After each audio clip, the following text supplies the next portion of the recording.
So if you're getting a little bit emotional about things, the weather's starting to get dark and you're starting to get a little bit stressed, maybe you're feeling a little bit down, I want to talk to you about the delicate balance between two areas of your brain known as your frontal lobes and your limbic system. Hey, I'm Trevor Tacuti from SpineWise, and if you're loving our content, please take the time just to like our videos, share them along. The more information we can get out to people, the more we can help and the better it helps what we're trying to achieve. All right, so let's talk about this delicate balance between these two systems, because these are really critical. So we have two big areas that we want to talk about when we start talking about emotional states. So the first one is our limbic system, which is in the central part of the brain through this area here. And the other are frontal lobes, which sit along this frontal area here. And these two are really critical. They're a fine balance.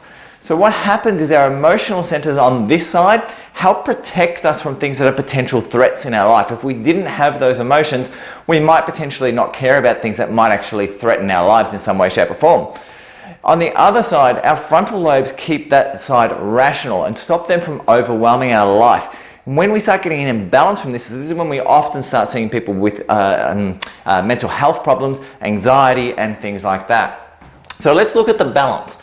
So we need to remember the limbic system really is emotion. We're going to put a big E in that. It's really about emotion. The frontal lobes, when we're talking in this regard, are really about rationality. Okay, keeping things in perspective is our frontal lobes. Okay, we're being very simplified, but gives you a bit of an understanding. So the few key things that we know that wind that balance up towards that limbic system side, throws us out of kilter in that way. Things like estrogen. Estrogen is amazing at doing that, and all women know that because you know you never get waxed when you have your period, because the estrogen stimulates your emotional centers and makes everything hurt more. Yep. Stress is another big one that winds it up. Your flight and fight responses. There's an area in the upper part of your brainstem called your midbrain that actually stimulates this area and winds it up as well. So there's another part of stress, but it doesn't necessarily need to be stress as we know it. It could be stress in the form of something as simple as too much tech time, too much vertical scrolling, balance problems. All these things can wind up our flight or fight responses and set that off as well. And also there are some infections that have been now shown to do this as well. So infections such as mold is a perfect example, which has been shown to stimulate growth and development in our limbic system and potentially make people throw that balance out and start getting more emotional and teary and really fixated on these emotional aspects rather than being rational and having clarity. On the other side, we have our rationality centers, our frontal lobes, and with this now what we're talking about are various different structures and very different substances which affect frontal lobe function. So there's a range of hormones based upon men and women that do that. So your thyroid hormones, testosterone, estrogen, progesterone, all of these have an effect on our frontal lobe action, are very important. The neuromodulators, serotonin, dopamine, and noradrenaline are really important for this as well. And when we start having imbalance from this not only affects our rationality centers, this can also affect your ability to stay focused. Okay, so something we often see with people with ADHD. Diet is a massive issue on this area, and we'll get to that in a sec. Liver function, there's a whole lot of pathways in liver function which affect the way our frontal lobes work. Stress, as we said before. Head trauma, especially frontal lobe trauma. So clashes with our heads, banging our head and other things. Even sports where we have rapid stopping, these can all create big problems with our frontal lobes. Chronic use of technology, screen time, and alcohol as well have all been shown to have effects on our frontal lobes. So the few things we can do to start balancing this out and start normalizing that somewhat.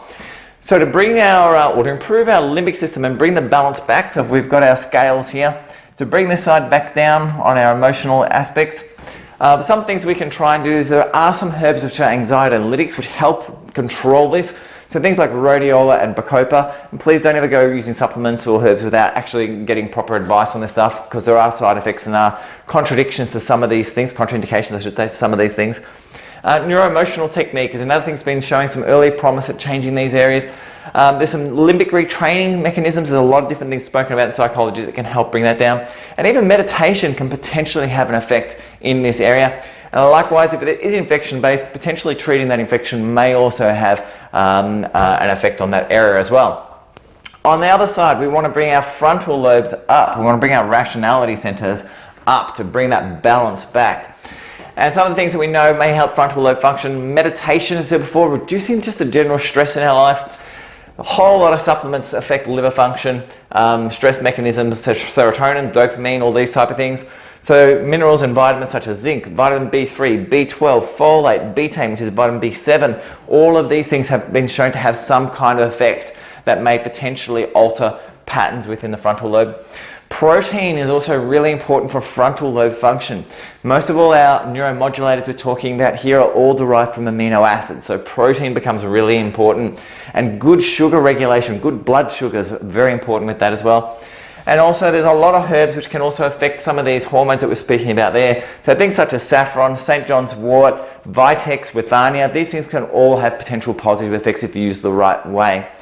So it's all about, when we start talking about the balancing of emotion, it's all about trying to get two of these key areas really right, bringing the emotional centers, the limbic system down, and bringing your frontal lobe up, and maintaining that balance between the two is critical if you're going to have good mental health heading forward.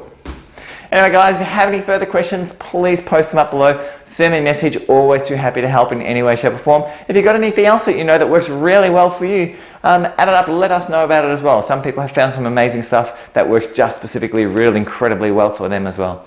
Anyway guys, I shall catch you in the next vid. Bye for now.